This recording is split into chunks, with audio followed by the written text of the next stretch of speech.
वाहिगुरु जी का खालसा वाहिगुरु जी की फतेह। परम सम्मान जो गुरु सवारे गुरु प्यारिओ, ਅੱਜ ਦੀ ਇਸ ਗੁਰਮਤਿ ਕਲਾਸ ਵਿੱਚ ਆਪ ਸਾਰਿਆਂ ਨੂੰ ਜੀ ਆਇਆਂ। ਅੱਜ ਦੀ ਗੁਰਮਤਿ ਕਲਾਸ ਵਿੱਚ ਵੀਰ ਐਮਪੀ ਸਿੰਘ ਜੀ ਸਾਨੂੰ ਸਲਾਈਡ ਪ੍ਰੈਜੈਂਟੇਸ਼ਨ ਰਾਹੀਂ ਜੋ ਸ਼ਬਦ ਅਸੀਂ ਆਮ ਸਾਡੇ ਰਵਾਇਤ ਬਣ ਗਈ ਹੈ, ਕਿਸ ਦਾ ਵਿਆਹ ਹੋਵੇ, ਕਿਸ ਦਾ ਜਨਮ ਦਿਨ ਹੋਵੇ, ਭਾਈ ਸਾਹਿਬ ਜੀ ਲੱਖ ਖੁਸ਼ੀਆਂ ਪਾਤਸ਼ਾਹੀਆਂ ਪੜ੍ਹਨਾ, ਜਿਹੜੀ ਰਹਾਉ ਦੀ ਪੰਕਤੀ ਹੈ, ਮੇਰੇ ਮਨ ਏਕ ਸਿਉ ਚਿਤ ਲਾਏ। खुशी किहदे विच है, आनंद किहदे विच है, ये रहाउ की पंक्ति तो गल समझ आ जाती है। लेकिन असी इनू एक रिवायत बना ली अपने आप दे विच भी इस शब्द तो बिना शायद साडा कोई संस्कार जिहड़ा अधूरा रह जाएगा। गुरबाणी एक ओंकार तो लैके नानक नाम मिले तो जीवा तन मन थीवे हरिया तक हर बोल जिहड़ा है वो सानू अंदर का चैन, अंदर की खुशी, अंदर का आनंद दिंदा है। तो किसी शब्द नूं असीं किसी वेले भी पढ़ लीए उहदे उत्ते मनाही नहीं है। तो ये विचार अज साडे नाल वीर M P Singh ji share कर रहे हैं। मेरे मन एक हिस्सों चित लाए। तो मैं उन्होंने बेनती करता हाँ कि अज की विचार आरंभ करन वीर एम पी सिंह जी। वाहिगुरू जी का खालसा वाहिगुरू जी की फतेह। मिशनरी कॉलेज वालों इस गुरमत क्लास ਵਿੱਚ ਹਾਜ਼ਰੀ ਭਰਨ ਵਾਲੇ ਸਾਰਿਆਂ ਨੂੰ ਜੀ ਆਇਆਂ ਨੂੰ ਆਖਦੇ ਹਾਂ ਜੀ।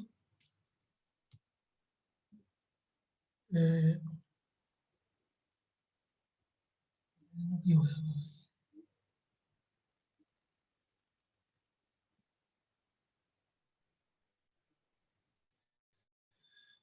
ਵਾਹਿਗੁਰੂ ਜੀ ਕਾ ਖਾਲਸਾ ਵਾਹਿਗੁਰੂ ਜੀ ਕੀ ਫਤਿਹ। ਪ੍ਰੈਜੈਂਟੇਸ਼ਨ ਦੀ ਆਰੰਭਤਾ ਕਰਨ ਤੋਂ ਪਹਿਲਾਂ ਇੱਕ ਵਾਰੀ ਮੂਲ ਮੰਤਰ ਦਾ ਪਾਠ ਕਰ ਲਈਏ ਜੀ।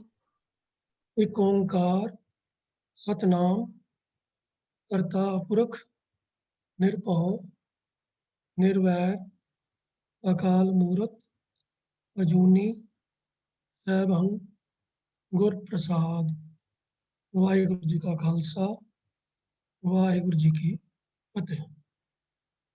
ਜਿਵੇਂ ਵੀਰ ਜੀ ਨੇ ਹੁਣੇ ਅਨਾਉਂਸਮੈਂਟ ਕੀਤੀ ਹੈ ਕਿ ਅੱਜ ਦੀ ਜੋ ਪ੍ਰੈਜੈਂਟੇਸ਼ਨ ਹੈ उसका जो सिरलेख है लख खुशियां पातशाहियां जे, ये उस शब्द तो गुरु अर्जन पातशाह के रचे हुए शब्द तो लैके रखा गया है, जड़ी पंक्ति नूं असी अनेकों वारी रागियां पासों कीर्तन विच सुनते हाँ। जिवें वीर जी ने दस्सिया है कि भी साडा कोई भी परिवारक या समाजिक समागम पूरा नहीं होंदा सिवाय एक अंतिम संस्कार के समागमां दे, जिथे शब्द पढ़न की फरमाइश रागियां नूं ना कीती जांदी होवे। ते रागी सिंह भी बड़ी खुशी खुशी इस शब्द का गायन करते हैं, इसे ही पंक्ति नूं अस्थाई बना के। उन्होंने भी पता होंदा है कि भी ज्यों ही असी ये वाला शब्द पढ़ना है तो रिश्तेदारां ने, दोस्तां मित्रां ने आके वाजे दे उत्ते नोटां की बारिश शुरू कर देनी है। सो आओ पहला जिस तरीके नाल रागियां पासों असी शब्द सुनते हाँ, इस शब्द का गायन सरवण करिए। एक बहुत ही पुरातन प्रमाणिक ਅਤੇ बहुत सुरीली आवाज़ के मालक एक रागी की आवाज़ विच जिवें उन्होंने गायन किया है, इवें ही तकरीबन 99% रागी उस तरह ही कीर्तन करते हैं। तो आओ सरवण करिए।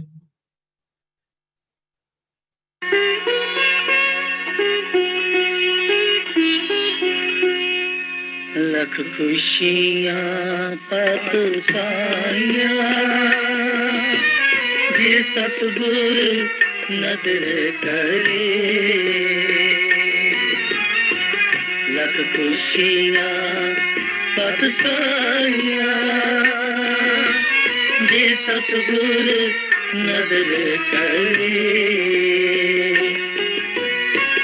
निमक एक हर नाम दे शीतल होए जिसका पूरब लिखिया तिन सतगुर चरण गहे लख खुशियाँ पत साइया जे सतगुर नदर करे लख खुशियाँ पत साइया जे सतगुर नदर करे ਇਹ ਸ਼ਬਦ ਇੱਥੇ ਹੀ ਰੋਕ ਦਿੱਤਾ ਗਿਆ ਹੈ ਕਿਉਂਕਿ ਜਿਉਂ ਹੀ ਇਹ ਸ਼ਬਦ ਦਾ ਗਾਇਨ ਸ਼ੁਰੂ ਹੋਇਆ ਹੋਏਗਾ ਕਿ ਸੰਗਤ ਵਿੱਚ ਕਈਆਂ ਦੇ ਮਨਾਂ ਦੇ ਵਿੱਚ ਇਹ ਸਵਾਲ ਪੈਦਾ ਹੋ ਗਿਆ ਹੋਏਗਾ ਕਿ ਭਈ ਓਪਨਿੰਗ ਅਨਾਉਂਸਮੈਂਟ ਦੇ ਵਿੱਚ ਵੀ ਦੱਸਿਆ ਗਿਆ ਸੀ ਸਕਰੀਨ ਤੇ ਵੀ ਨਜ਼ਰ ਆ ਰਿਹਾ ਹੈ ਕਿ ਸ਼ਬਦ ਦੇ ਜੋ ਰਹਾਉ ਦੀ ਪੰਕਤੀ ਹੈ ਉਹ ਤਾਂ ਹੈ ਮੇਰੇ ਮਨ ਏਕਸ ਸਿਉ ਚਿਤ ਲਾਏ ਏਕਸ ਬਿਨ ਸਭ ਧੰਦ ਹੈ ਸਭ ਮਿਥਿਆ ਮੋਹ ਮਾਏ ਤੇ ਅਸੀਂ ਬਾਰ-ਬਾਰ ਹਰ ਵਾਰੀ ਜਦੋਂ ਵੀ ਕਿਸੇ ਸ਼ਬਦ ਦੀ ਵਿਚਾਰ ਕਰਦੇ ਹਾਂ ਅਸੀਂ ਆਪਣੀ ਕਲਾਸ ਵਿੱਚ ਇਹੀ ਗੱਲ ਦੁਹਰਾਉਂਦੇ ਹਾਂ ਕਿ ਸ਼ਬਦ ਦਾ ਕੇਂਦਰੀ ਭਾਵ ਰਹਾਉ ਦੀ ਪੰਕਤੀਆਂ ਵਿੱਚ ਹੁੰਦਾ ਹੈ ਤੇ ਇਸ ਕਰਕੇ ਸ਼ਬਦ ਦੇ ਗਾਇਨ ਵੇਲੇ ਰਹਾਉ ਦੀ ਪੰਕਤੀਆਂ ਨੂੰ ਹੀ ਅਸਥਾਈ ਜਾਂ ਟੇਕ ਬਣਾਉਣਾ ਚਾਹੀਦਾ ਹੈ ਉਹ ਇਹ ਸਿਰਫ ਜੋ ਹੈ ਇੱਕ ਮਿਸਾਲ ਵਜੋਂ ਇੱਕ ਸੈਂਪਲ ਵਜੋਂ ਇੱਕ ਜੋ ਹੈ ਗਾਇਨ ਆਪ ਜੀ ਨੂੰ ਸੁਣਾਇਆ ਗਿਆ ਹੈ ਇੱਕ ਚੀਜ਼ ਹੋਰ ਵੀ ਆਪਨੇ ਨੋਟਿਸ ਕੀਤੀ ਹੋਏਗੀ ਕਿ ਲੱਖ ਖੁਸ਼ੀਆਂ ਤਾਂ ਲਫ਼ਜ਼ ਖੁਸ਼ੀਆਂ ਪੜਿਆ ਗਿਆ ਹੈ ਪਰ ਅੱਗੇ ਪਾਤਸ਼ਾਹੀਆਂ ਦੀ ਬਜਾਏ ਪਾਤਸ਼ਾਹੀਆਂ ਪੜਿਆ ਗਿਆ ਹੈ ਉਹ ਜਿਨ੍ਹਾਂ ਨੇ ਗਾਇਨ ਕੀਤਾ ਹੈ ਉਹ ਤਾਂ ਸੂਰਮਾ ਸਿੰਘ ਸੀਗੇ ਤੇ ਉਹਨਾਂ ਦਾ ਤੇ ਕੋਈ ਦੋਸ਼ ਨਹੀਂ ਸੀ ਉਹਨਾਂ ਨੂੰ ਜੋ ਕਿਸੇ ਨੇ ਪੜ੍ਹ ਕੇ ਸਿਖਾ ਦਿੱਤਾ ਉਹਨਾਂ ਨੇ ਉਸੇ ਤਰ੍ਹਾਂ ਹੀ ਬਾਣੀ ਨੂੰ ਯਾਦ ਕਰ ਲਿਆ ਪਰ ਆਮ ਪੜ੍ਹਨ ਵਾਲੇ ਵੀ ਆਮ ਤੌਰ ਦੇ ਉੱਤੇ ਇਸ ਗੱਲ ਦੇ ਉੱਤੇ ਇਤਰਾਜ਼ ਕਰਦੇ ਨੇ ਜੀ ਅਸੀਂ ਆਪਣੇ ਕੋਲੋਂ ਬਿੰਦੀ ਕਿਉਂ ਲਗਾਈਏ ਤੇ ਇਸ ਕਰਕੇ ਅਸੀਂ ਜੇ ਪਾਤਸ਼ਾਹੀਆਂ ਪੜਾਂਗੇ ਪਾਤਸ਼ਾਹੀਆਂ ਪੜਾਂਗੇ ਪਾਤਸ਼ਾਹੀਆਂ ਨਹੀਂ ਪੜਾਂਗੇ ਪਰ ਖੁਸ਼ੀਆਂ ਕੋਈ ਨਹੀਂ ਪੜਦਾ ਖੁਸ਼ੀਆਂ ਹੀ ਪੜਦੇ ਨੇ ਜਿਵੇਂ ਆਪ ਜੀ ਨੇ ਹੁਣੇ ਵੀ ਸੁਣਿਆ ਹੈ ਫਿਰ ਲੱਖ ਦੇ ਉੱਤੇ ਵੀ ਅਦਕ ਲਗਾ ਕੇ ਉਚਾਰਨ ਕੀਤਾ ਗਿਆ ਲੱਖ ਨਹੀਂ ਪੜਿਆ ਗਿਆ ਲੱਖ ਪੜਿਆ ਗਿਆ ਹੈ ਜਿਹਦਾ ਮੀਨਿੰਗ ਹੁੰਦਾ ਹੈ ਲੱਖਾਂ ਉਹ ਇਹ ਸਭ ਚੀਜ਼ਾਂ ਸਾਡੇ ਪ੍ਰਚਾਰਕਾਂ ਵਿੱਚ ਖਾਸ ਤੌਰ ਤੇ ਜਿਹੜੇ ਪ੍ਰੋਫੈਸ਼ਨਲ ਪ੍ਰਚਾਰਕ ਨੇ ਉਹ ਇਹਨਾਂ ਚੀਜ਼ਾਂ ਵੱਲ ਧਿਆਨ ਦੇਣ ਦੀ ਬਜਾਏ ਆਪਣੇ ਮਨ ਮਰਜ਼ੀ ਦੀਆਂ ਗੱਲਾਂ ਸੰਗਤ ਦੇ ਸਾਹਮਣੇ ਲੈ ਆਉਂਦੇ ਹਨ ਤਾਂ ਆਓ ਹੁਣ ਇਸ ਸ਼ਬਦ ਦਾ ਜੋ ਕੀਰਤਨ ਹੈ ਸਰਵਨ ਕਰੀਏ ਜਿਵੇਂ ਕਿ ਗੁਰਮਤਿ ਕੀਰਤਨ ਮਰਿਆਦਾ ਦੇ ਅਨੁਸਾਰ ਇਸ ਦਾ ਗਾਇਨ ਹੋਣਾ ਚਾਹੀਦਾ ਹੈ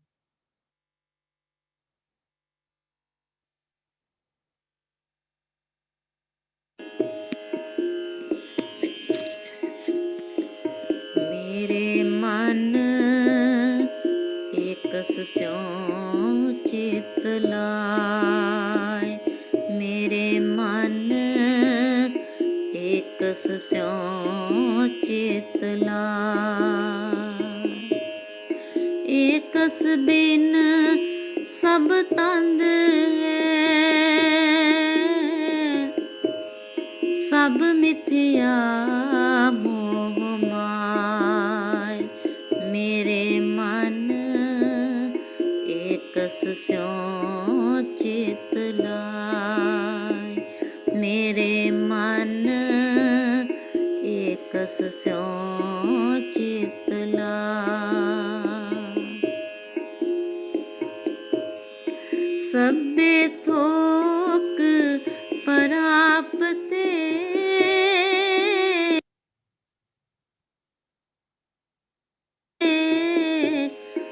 जे आवे एक हथ जन्म पदार्थ सफल है जे सच्चा शब्द कथ गुर ते महल परापते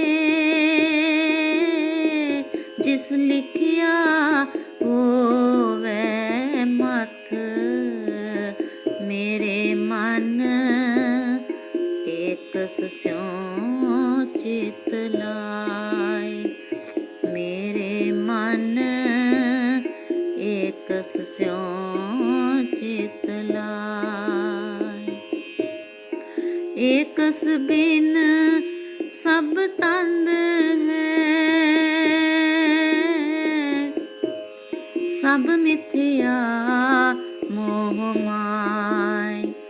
मेरे मन एकस स्यों चित लाय।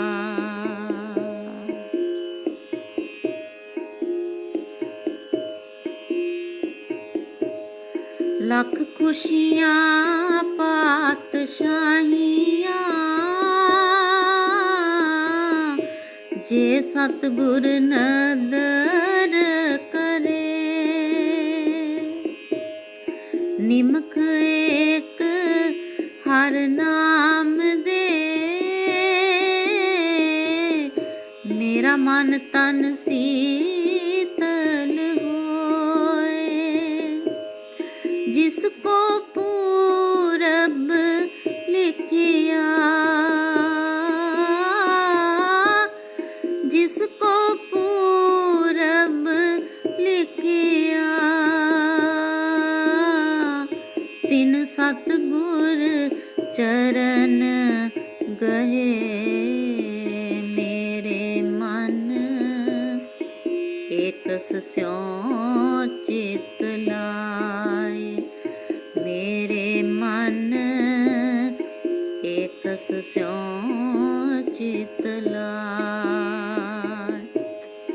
एकस बिन सब तंद है, सब मिथ्या मोह माय। मेरे मन एकस स्यों चित लाय।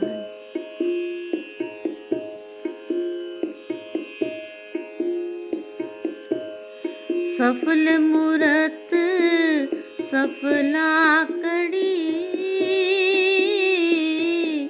जित सच्चे नाल प्यार। दुख संताप ना लगई, जिस हर का नाम आधार। बाह पकड़ गुर काढ़िया, बाह पकड़ गुर काढ़िया, सोई उतरिया पार। मेरे मन एकस स्यों चित लाय। मेरे मन एकस स्यों चित लाय। एकस बिन सब तंद है, सब मिथ्या मोह माय। सब मिथ्या मोह माय। मेरे मन एकस स्यों चित लाय।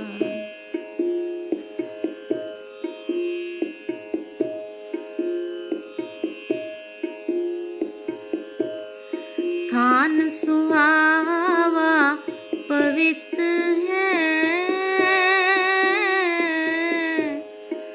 जिथे संत सभा। टोई तिस ही नो मिले, जिन पूरा गुरु लभा। नानक बदा कर तहाँ, नानक बदा कर तहाँ। जिथे मीरत न जन्म जरा। मेरे मन एकस स्यों चित लाय।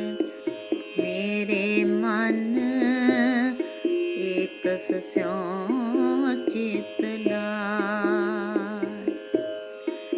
एकस बिन सब तंद है,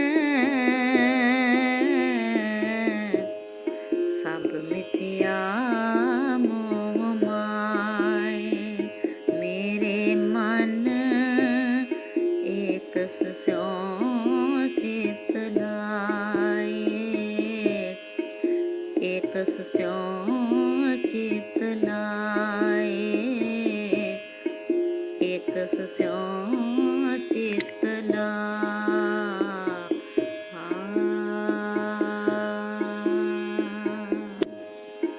तो पहला कि ਅਸੀਂ ਸ਼ਬਦ ਦੀ ਵਿਚਾਰ ਆਰੰਭ ਕਰੀਏ। ਇਸ ਸ਼ਬਦ ਦੇ ਗਾਇਨ ਦੇ ਬਾਰੇ ਇੱਕ ਦੋ ਚੀਜ਼ਾਂ ਮੈਂ ਸਾਂਝੀਆਂ ਕਰਨੀਆਂ ਚਾਹਾਂਗਾ। ਇਹ ਸ਼ਬਦ ਗੁਰੂ ਗ੍ਰੰਥ ਸਾਹਿਬ ਵਿੱਚ ਰਾਗ ਸ੍ਰੀ ਰਾਗ ਦੇ ਅੰਦਰ ਅੰਕਿਤ ਹੈ, ਪਰ ਜੋ ਆਪ ਜੀ ਨੇ ਗਾਇਨ ਸੁਣਿਆ ਹੈ ਉਹ ਰਾਗ ਭੈਰਵੀ ਦੇ ਅੰਦਰ ਹੈ। ਇਸ ਦੇ ਬਾਵਜੂਦ ਇਸ ਗੱਲ ਦਾ ਖਾਸ ਧਿਆਨ ਰੱਖਿਆ ਗਿਆ ਹੈ ਕਿ ਇਸ ਸ਼ਬਦ ਦੇ ਗਾਇਨ ਦੇ ਵਿੱਚ ਉਚਾਰਨ ਤਾਂ ਠੀਕ ਹੋਵੇ ਹੀ ਹੋਵੇ, ਪਰ ਵਿਸ਼ਰਾਮ ਵੀ ਜਿੱਥੇ ਹੋਣੇ ਚਾਹੀਦੇ ਹਨ ਉੱਥੇ ਹੀ ਗਾਇਨ ਵੇਲੇ ਵੀ ਧਿਆਨ ਰੱਖ ਕੇ ਲਗਾਏ ਗਏ ਹਨ। ਸੋ ਜੋ ਪਿੱਛੇ ਇੱਕ ਵਾਰੀ ਸਾਡੀ ਕਲਾਸ 'ਚ ਡਿਸਕਸ਼ਨ ਹੋਈ ਸੀ ਕਿ ਜਿਸ ਰਾਗ ਦਾ ਸ਼ਬਦ ਹੈ ਉਸੇ ਰਾਗ ਵਿੱਚ ਗਾਇਨ ਕਰੋ ਤਾਂ ਹੀ ਵਿਸ਼ਰਾਮ ਠੀਕ ਲੱਗ ਸਕਦੇ ਹਨ, ਉਹ ਗੱਲ ਜਿਹੜੀ ਹੈ ਜਾਇਜ਼ ਨਹੀਂ ਹੈ।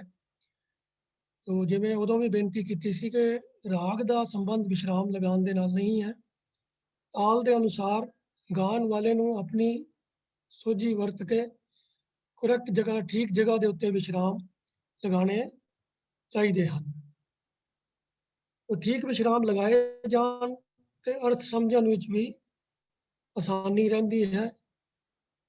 ਤੋ ਹੁਣ ਆਓ ਇਸ ਸ਼ਬਦ ਦੀ ਜੋ ਹੈ ਵਿਚਾਰ ਆਰੰਭ ਕਰਦੇ ਹਾਂ। ਜਿਵੇਂ ਕਿ ਮਰਿਆਦਾ ਹੈ ਕਿ ਸ਼ਬਦ ਦੀ ਵਿਚਾਰ ਵੀ ਅਸੀਂ ਪਹਿਲਾਂ ਰਾਓ ਦੇ ਬੰਦ ਤੋਂ ਹੀ ਕਰਦੇ ਹਾਂ। ਤੋ ਰਾਓ ਦੀ ਪੰਕਤੀਆਂ ਹਨ, ਮੇਰੇ ਮਨ ਏਕਸ ਸਿਉ ਚਿਤ ਲਾਏ, ਏਕਸ ਬਿਨ ਸਭ ਤੰਦ ਹੈ, ਸਭ ਮਿਥਿਆ ਮੋਹ ਮਾਏ।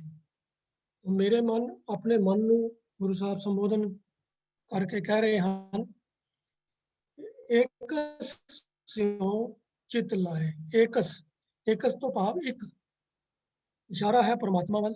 ਉਹ ਜੋ ਕੇਵਲ ਤੇ ਕੇਵਲ ਇੱਕੋ ਹੀ ਪਰਮਾਤਮਾ ਹੈ ਜੋ ਇਸ ਸਾਰੀ ਸ੍ਰਿਸ਼ਟੀ ਦਾ ਕਰਤਾ ਹੈ, ਬਣਾਉਣ ਵਾਲਾ ਹੈ, ਸਭ ਦੀ ਪਾਲਣਾ ਕਰਨ ਵਾਲਾ ਹੈ ਅਤੇ ਸਭ ਦਾ ਨਾਸ਼ ਕਰਨ ਵਾਲਾ ਹੈ।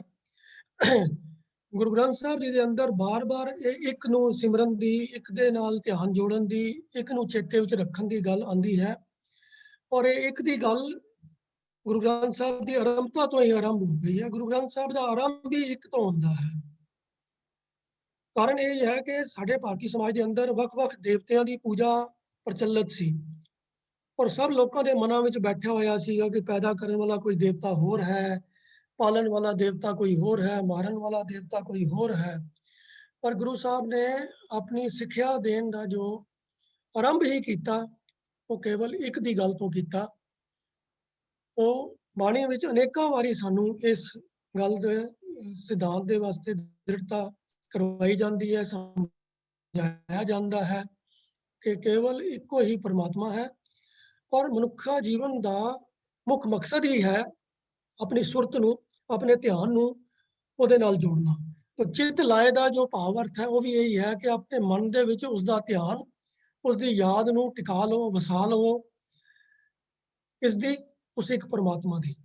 ਇਸ ਰਾਓ ਦੀ ਪਹਿਲੀ ਪੰਕਤੀ ਵਿੱਚ ਵੀ ਗੁਰੂ ਸਾਹਿਬ ਮਨ ਨੂੰ ਸੰਬੋਧਨ ਕਰਕੇ ਇਸੇ ਗੱਲ ਨੂੰ ਹੀ ਦੁਬਾਰਾ ਪੱਕਾ ਕਰ ਰਹੇ ਹਨ, ਦ੍ਰਿੜ ਕਰਵਾ ਰਹੇ ਹਨ ਕਿ ਤੇਰੇ ਜੀਵਨ ਦਾ ਮੁੱਖ ਮਕਸਦ ਇਹੀ ਹੈ, ਇਹ ਮੇਰੇ ਮਨ ਏਕ ਸਿਉ ਚਿਤ ਲਾਏ, ਉਸ ਇੱਕ ਪਰਮਾਤਮਾ ਦੇ ਨਾਲ ਆਪਣਾ ਧਿਆਨ ਜੋੜੀ ਰੱਖ, ਆਪਣੀ ਸੁਰਤ ਦੇ ਅੰਦਰ ਉਸ ਨੂੰ ਟਿਕਾ ਲੈ। ਅਗਲੀ ਪੰਕਤੀ 'ਚ ਕਹਿੰਦੇ ਹਨ ਕਿ ਏਕਸ ਬਿਨ ਸਭ ਤੰਦ ਹੈ, ਸਭ ਮਿਥਿਆ ਮੋਹ ਮਾਏ। ਤੰਦ, ਤੰਦ ਦਾ ਅਰਥ ਹੁੰਦਾ ਹੈ ਜੰਜਾਲ, ਖਲਜਗਨ, ਜਾਂ ਸਿੱਧੇ ਸਿੱਧੇ ਲਫ਼ਜ਼ਾਂ 'ਚ ਕਹਿ ਲਈਏ ਵੀ ਉਹ ਕੰਮ ਜਿਹੜੇ ਫਜ਼ੂਲ ਦੇ ਕੰਮ ਨੇ। ਹੁਣ ਕਿਹਨਾਂ ਕੰਮਾਂ ਨੂੰ ਫਜ਼ੂਲ ਦੇ ਕੰਮ ਕਿਹਾ ਗਿਆ ਹੈ? ਅਸਲ ਵਿੱਚ ਇਹ ਇਸ਼ਾਰਾ ਉਹਨਾਂ ਸਾਰੇ ਕੰਮਾਂ ਵੱਲ ਹੈ ਜਿਹੜੇ ਕੰਮ ਸਾਨੂੰ ਪਰਮਾਤਮਾ ਦੀ ਯਾਦ ਨਾਲੋਂ ਤੋੜਦੇ ਹਨ। ਜਿਹੜੇ ਕੰਮ ਸਾਡੇ ਮਨ ਦੇ ਵਿੱਚੋਂ ਪ੍ਰਮਾਤਮਾ ਦੀ ਯਾਦ ਨੂੰ ਭੁਲਾਉਣ ਦਾ ਕਾਰਨ ਬਣਦੇ ਹਨ, ਉਹਨਾਂ ਸਾਰੇ ਕੰਮਾਂ ਨੂੰ ਹੀ ਧੰਦ ਕਿਹਾ ਗਿਆ ਹੈ। ਧੰਦਾ, ਫਜ਼ੂਲ ਦੇ ਕੰਮ। ਵੈਸੇ ਸਾਡੀ ਆਮ ਬੋਲਚਾਲ ਦੇ ਵਿੱਚ ਧੰਦਾ ਕਿਹਨੂੰ ਕਹਿੰਦੇ ਹਾਂ ਅਸੀਂ ਧੰਦਾ ਕਹਿੰਦੇ ਹਾਂ ਬਿਜ਼ਨਸ ਨੂੰ, ਵਪਾਰ ਨੂੰ। ਕਿ ਮੇਰਾ ਧੰਦਾ ਕੀ ਹੈ? ਮੇਰਾ ਧੰਦਾ ਪ੍ਰਾਪਰਟੀ ਦਾ ਹੈ, ਮੇਰਾ ਧੰਦਾ ਇੰਪੋਰਟ ਐਕਸਪੋਰਟ ਦਾ ਹੈ। ਇਹ ਆਮ ਅਸੀਂ ਸ਼ਬਦਾਵਲੀ ਵਰਤਦੇ ਹਾਂ।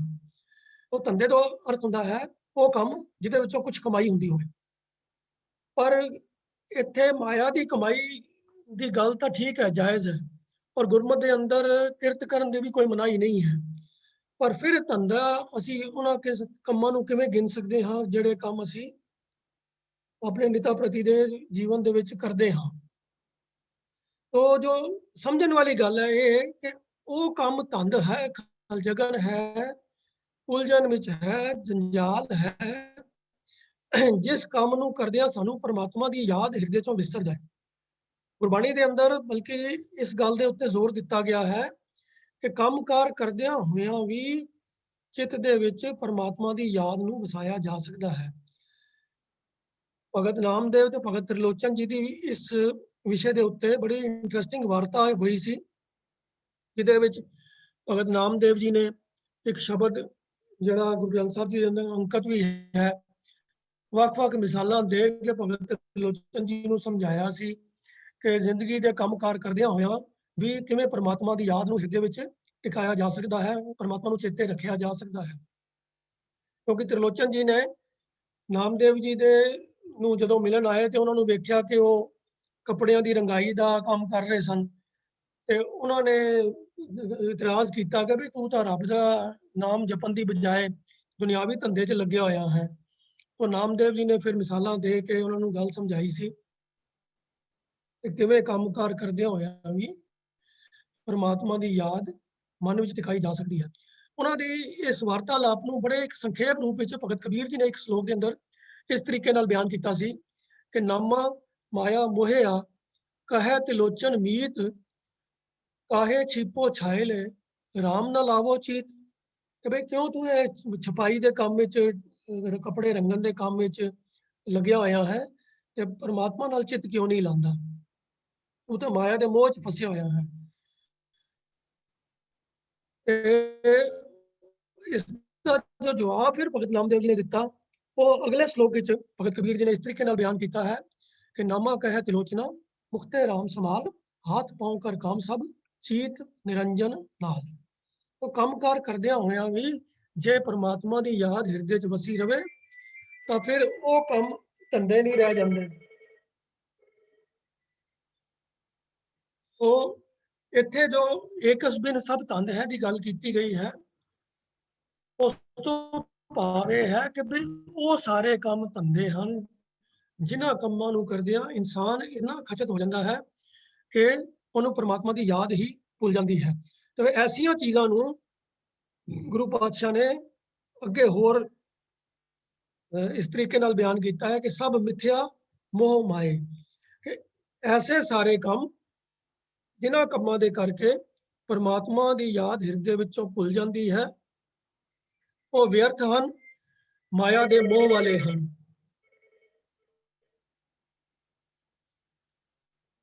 ਸੋ ਜੋ ਮੁੱਖ ਉਪਦੇਸ਼ ਹੈ, ਜੋ ਮੇਨ ਮੈਸੇਜ ਹੈ ਇਸ ਸ਼ਬਦ ਦਾ, ਇਸ ਨੂੰ ਅਸੀਂ ਧਿਆਨ ਵਿੱਚ ਰੱਖਣਾ ਹੈ।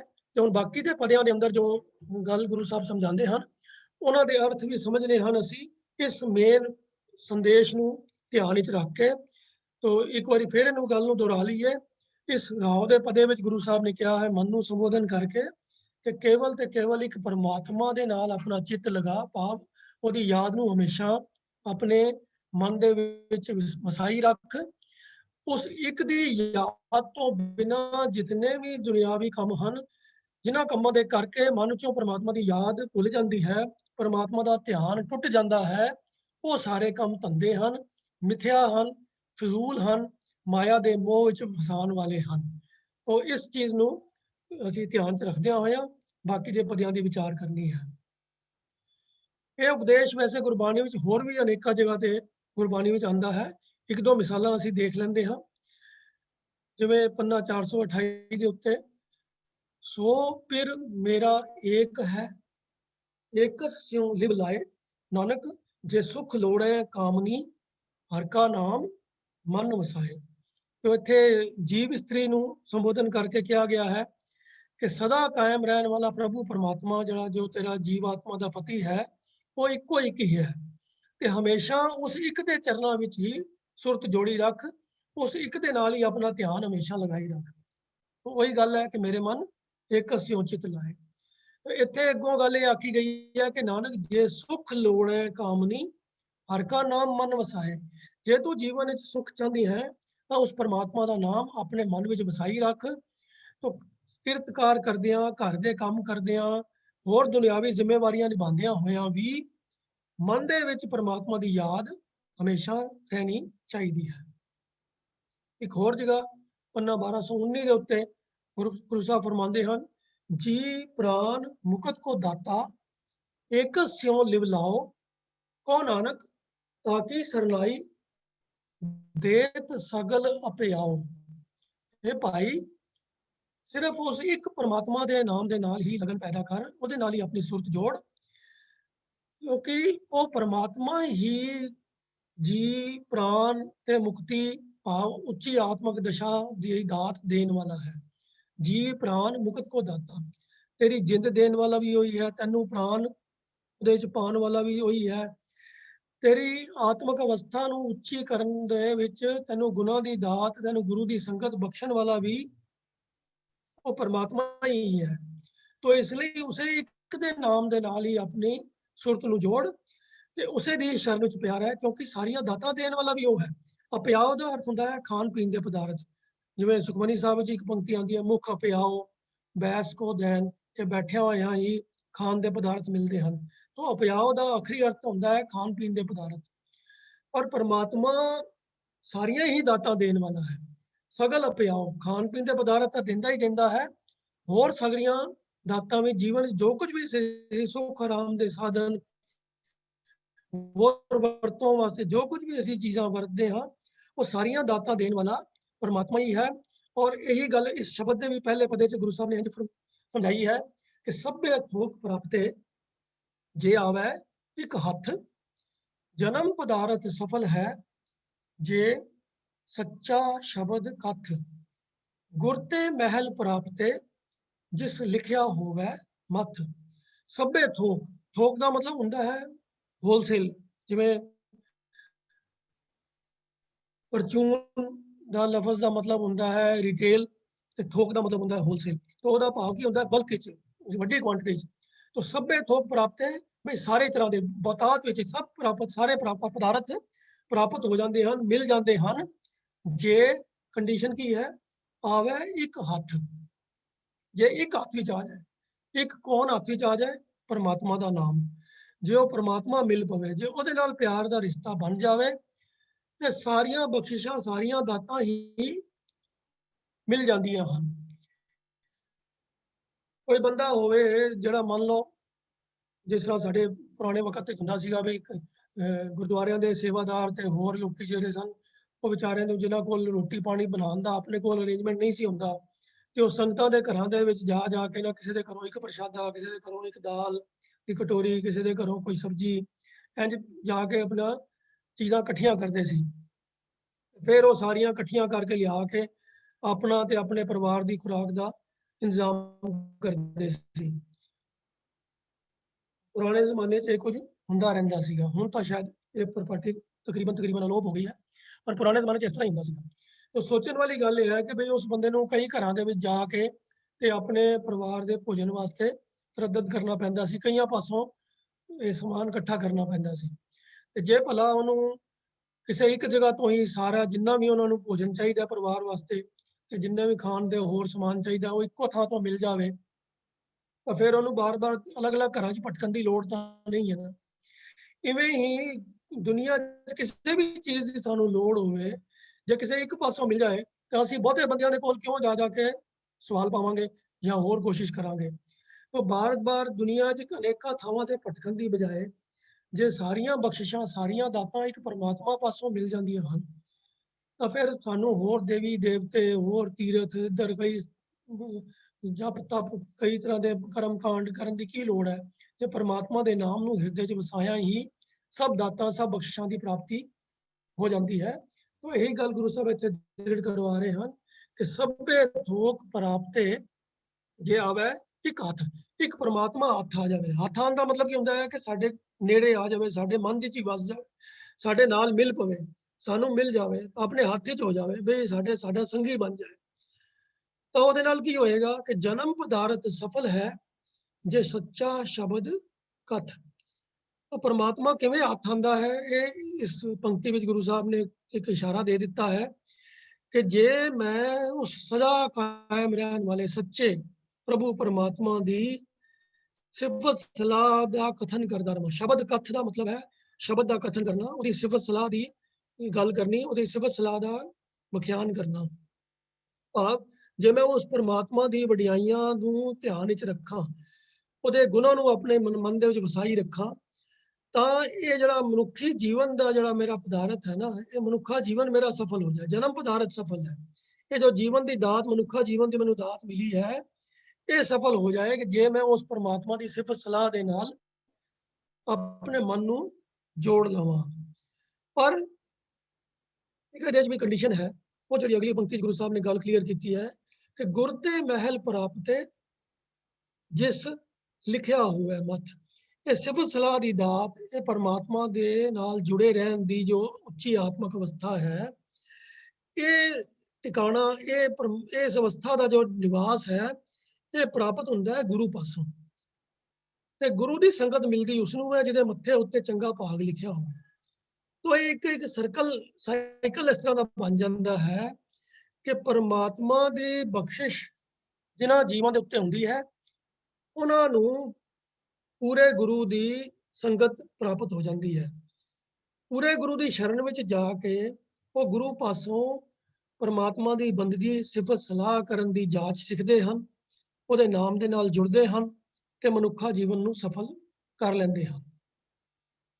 ਉਹ ਇਹ ਸਭ ਕੁਝ ਦੀ ਕੰਪਲੀਸ਼ਨ ਦੇ ਵਾਸਤੇ ਜੋ ਜ਼ਰੂਰੀ ਚੀਜ਼ ਹੈ ਕਿ ਉਹ ਹੈ ਗੁਰੂ ਦੀ ਸ਼ਰਨ ਵਿੱਚ ਜਾਣਾ, ਗੁਰੂ ਪਾਸੋਂ ਗਾਈਡੈਂਸ ਲੈਣੀ, ਗੁਰੂ ਪਾਸੋਂ ਸਿੱਖਿਆ ਲੈਣੀ। ਤੇ ਸੱਚੇ ਗੁਰੂ ਨਾਲ ਮਿਲਾਪ ਉਹਨਾਂ ਨੂੰ ਹੁੰਦਾ ਹੈ ਜਿਨ੍ਹਾਂ ਨੂੰ ਪਰਮਾਤਮਾ ਬਖਸ਼ਿਸ਼ ਕਰਕੇ ਆਪ ਗੁਰੂ ਦੀ ਸੰਗਤ ਜਿਹੜੀ ਹੈ ਉਹ ਕਰਵਾ ਦੇਵੇ, ਗੁਰੂ ਨਾਲ ਮਿਲਾਪ ਕਰਵਾ ਦੇਵੇ, ਜਿਨ੍ਹਾਂ ਨੂੰ ਗੁਰੂ ਦੀ ਸੋਝੀ ਆ ਜਾਵੇ।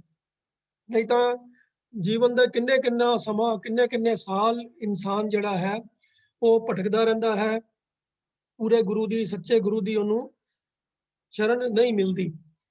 ਈਵਨ ਭੱਟਾਂ ਦੇ ਸਵਈਆਂ ਦੇ ਅੰਦਰ ਵੀ ਭੱਟ ਭਿੱਖਾ ਜੀ ਨੇ ਇਸ ਗੱਲ ਨੂੰ ਇਸ ਤਰੀਕੇ ਨਾਲ ਬਿਆਨ ਕੀਤਾ ਹੈ ਕਿ ਰਹਿਓ ਸੰਤ ਹੋ ਟੋਲ, ਸਾਧ ਬਹੁ ਤੇਰੇ ਡਿੱਠੇ, ਸੰਨਿਆਸੀ ਤਪੱਸੀਆ ਮੁਖੋਂ ਇਹ ਪੰਡਿਤ ਮਿੱਠੇ, ਬਰਸ ਏਕ ਹੋ ਫਿਰਿਓ ਕਿਨਾਂ ਨਾ ਪਰਚਾ ਲਾਇਆ, कहती है कहती सुनी रात को खुशी ना आयो। तो कहनी वाले बड़े लोग मिल पैंदे हैं, पर कहनी और कथनी जिन्हां दी इक होवे, जिन्हां दी करनी, कहनी और करनी जिन्हां दी इक होवे, ऐसे इंसान जिहड़े ने वो विरले ही हुंदे हन। तो जिन्हां दी करनी जिहड़ी है ਉਹਦੇ ਅੰਦਰ परमात्मा ਦੀ भगती होवे, ऐसे पूर्ण गुरु ਦੀ संगत मिलनी ਇਹ परमात्मा ਦੀ ਬਖਸ਼ਿਸ਼ ਨਾਲ ਹੀ ਹੁੰਦੀ ਹੈ। ਉਸੇ ਗੱਲ ਨੂੰ ਇੱਥੇ ਗੁਰੂ ਸਾਹਿਬ ਨੇ ਇਹਨਾਂ ਲਫ਼ਜ਼ਾਂ 'ਚ ਬਿਆਨ ਕੀਤਾ ਹੈ ਕਿ ਗੁਰ ਤੇ ਮਹਿਲ ਪ੍ਰਾਪਤ ਜਿਸ ਲਿਖਿਆ ਹੋਵੇ ਮੱਥ, ਜਿਹਦੇ ਮੱਥੇ ਤੇ ਪਰਮਾਤਮਾ ਵੱਲੋਂ ਇਹ ਚੰਗੇ ਕਰਮ ਲਿਖੇ ਹੋਣ ਕਿ ਉਹਦਾ ਮਿਲਾਪ ਪੂਰੇ ਗੁਰੂ ਨਾਲ ਹੋ ਜਾਣਾ ਹੈ। ਪੂਰੇ ਗੁਰੂ ਦੀ ਸ਼ਰਨ ਵਿੱਚ ਪੈ ਕੇ ਫਿਰ ਉਹਨੇ ਸਿਫਤ ਸਲਾਹ ਦੇ ਨਾਲ ਜੁੜ ਕੇ ਆਪਣੇ ਜੀਵਨ ਨੂੰ ਸਫਲ ਕਰ ਲੈਣਾ ਹੈ ਤੇ ਜੀਵਨ ਦੀਆਂ ਸਾਰੀਆਂ ਦਾਤਾਂ ਬਖਸ਼ਿਸ਼ਾਂ ਉਹਨੂੰ ਮਿਲ ਜਾਣੀਆਂ ਹਨ।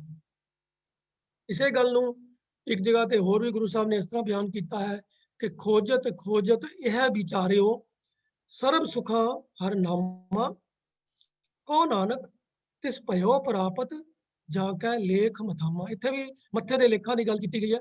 ਇਹ ਮੱਥੇ ਦੇ ਲੇਖ ਹਨ ਪਰਮਾਤਮਾ ਦੀ ਬਖਸ਼ਿਸ਼।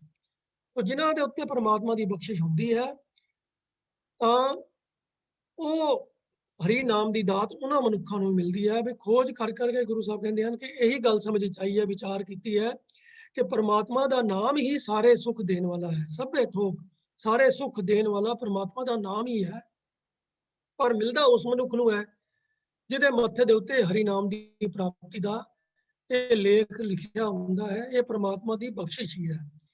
तो ਜੀਵਨ ਦੇ ਅੰਦਰ ਜਿਹੜਾ ਵੀ ਇਨਸਾਨ ਕੋਈ ਪਰਮਾਤਮਾ ਦੀ ਸਿਫਤ ਸਲਾਹ ਦੇ ਨਾਲ ਪਰਮਾਤਮਾ ਦੇ ਨਾਮ ਨੂੰ ਹਿਰਦੇ 'ਚ ਵਸਾਉਣ ਵਾਲੇ ਕੰਮ ਵਿੱਚ ਜੁੜਿਆ ਹੋਇਆ ਹੈ, ਉਹ ਆਪਣੇ ਮਨ ਵਿੱਚ ਕਦੇ ਵੀ ਇਹ ਹੰਕਾਰ ਨਾ ਆਉਣ ਦੇਵੇ ਕਿ ਇਹ ਮੇਰੀ ਕੋਈ ਖਾਸ ਕਾਬਲੀਅਤ ਹੈ, ਮੇਰੀ ਸਿਆਣਪ ਹੈ ਕਿ ਮੈਂ ਪ੍ਰਭੂ ਦੀ ਸਿਫਤ ਸਲਾਹ ਨਾਲ ਜੁੜਿਆ ਹੋਇਆ ਹਾਂ।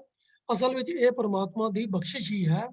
ਉਹਦੀ ਬਖਸ਼ਿਸ਼ ਦਾ ਸਦਕਾ ਹੈ ਕਿ ਕੋਈ ਇਨਸਾਨ ਪਰਮਾਤਮਾ ਦੀ ਸਿਫਤ ਸਲਾਹ ਦੇ ਨਾਲ ਜੁੜ ਸਕਦਾ ਹੈ। ਇਹ ਗੱਲ ਬਾਰ-ਬਾਰ ਗੁਰਬਾਣੀ ਵਿੱਚ ਦ੍ਰਿੜ ਕਰਵਾਈ ਜਾਂਦੀ ਹੈ ਤਾਂ ਕਿ ਇਨਸਾਨ ਆਪਣੇ ਮਨ ਦੇ ਅੰਦਰ ਇਸ ਹਉਮੈ ਹੰਕਾਰ ਦੀ ਭਾਵਨਾ ਆਉਣ ਤੋਂ ਬਚ ਸਕੇ। ਹੁਣ ਅਗਲੇ ਪਦੇ ਜੋ ਦੂਸਰਾ ਪਦਾ ਹੈ ਜੋ ਰਾਹ ਤੋਂ ਬਾਅਦ ਆਰੰਭ ਹੁੰਦਾ ਹੈ, ਉਹਦੇ ਵਿੱਚ ਗੁਰੂ ਸਾਹਿਬ ਫਰਮਾਉਂਦੇ ਹਨ ਕਿ ਲੱਖ ਖੁਸ਼ੀਆਂ ਪਾਤਸ਼ਾਹੀਆਂ ਜੇ ਸਤਿਗੁਰ ਨਦਰ ਕਰੇ, ਨਿਮਕ ਏਕ ਹਰ ਨਾਮ ਦੇ ਮੇਰਾ ਮਨ ਤਨ ਸੀਤਲ ਹੋਏ, ਜਿਸ ਕੋ ਪੂਰਬ ਲਿਖਿਆ ਤਿੰਨ ਸਤਿਗੁਰ ਚਰਨ ਗਏ। ਇਸ ਪਦੇ ਦੇ ਅੰਦਰ ਵੀ ਇਹ ਪੂਰਬ ਲਿਖਿਆ ਦੀ ਗੱਲ ਆ ਗਈ ਹੈ। ਪੂਰਬ ਲਿਖਿਆ ਦਾ ਭਾਵ ਕੀ ਹੈ? ਪਹਿਲਾਂ ਤੋਂ। ਪੂਰਬ ਦਾ ਮਤਲਬ ਹੁੰਦਾ ਹੈ ਪਹਿਲਾਂ, ਹੁਣ ਤੋਂ ਪਹਿਲਾਂ ਦਾ ਸਮਾਂ। ਇਹ ਪੂਰਬ ਔਰ ਪੱਛਮ ਵਾਲੀ ਡਾਇਰੈਕਸ਼ਨਸ ਜਿਹੜੀਆਂ ਨੇ ਉਹਨਾਂ ਦੇ ਨਾਲ ਇਸ ਲਫ਼ਜ਼ ਦਾ ਅਰਥ ਨਹੀਂ ਹੈ।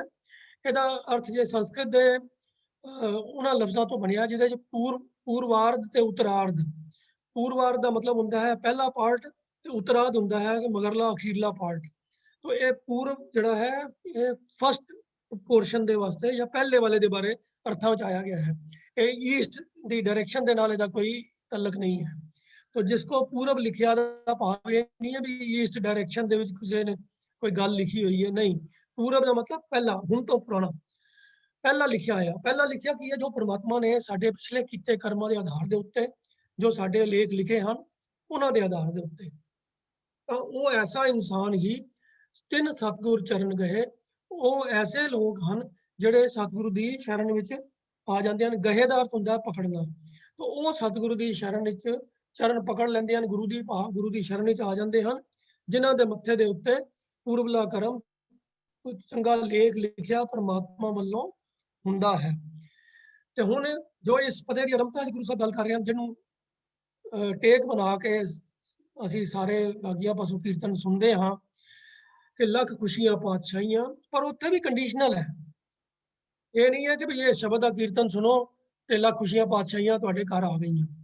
लोगों को तो यही महसूस होता है कि बस ये शब्द का कीर्तन हो गया तो लख खुशियां पातशाहियां तो गारंटेड हो ही गई।